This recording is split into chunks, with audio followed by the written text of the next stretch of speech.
This is going to be 23 cards here. It's actually going to be 22 cards. They did not misprint this one. I thought I had a gold mine. This is a members only, and I think all that happened is the foil stuff got all. There's supposed to be a bunch of designs here, and I think it maybe even has his name and team, and they just label as a factory misprint. So I did get refunded for that, $14.99. So it's actually going to be 22 cards, and I got to admit, I got a little carried away. I'm a little disappointed with myself and a little frustrated. Like the last video, which I can't say I was expecting 100% tens, but I sent them in knowing they look good. Now, this front batch is all Diamond Kings, and those I only sent because they look good, but they're not worth anything. And so even a 10, I sent in base cards. I told you last video, I'm a little bit of a sucker for those, but not worth any money, so I gotta stop doing it. And then the rest are members only. Got a couple bigger ones, members only at the very end. However, those were not in great shape. And so I think the first Diamond Kings, I am expecting all 10s. Then we get to like these members only. It just, no one knows until, just depends on what grader we get. And so again, this is just a base Cal Ripken. What am I doing? Cool design, in my opinion, but I'm the only one that thinks that. So,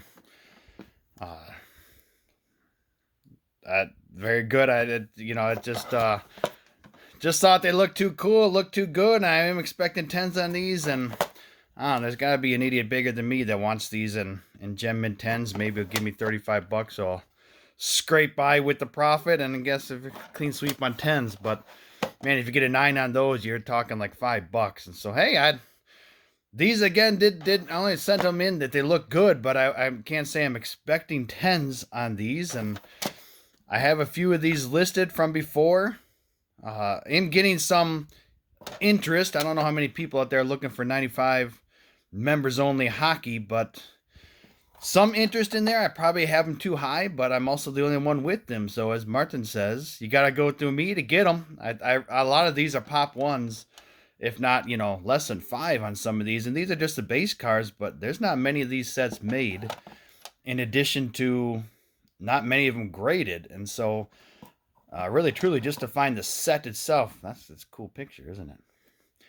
Just to find the set itself is hard enough, not to mention getting them graded. And so I just don't know what those are worth. This one I sent in because they look good. Man, I got to stop sending these in. They hate these foil cards. And I think this one, I don't know what I'm doing.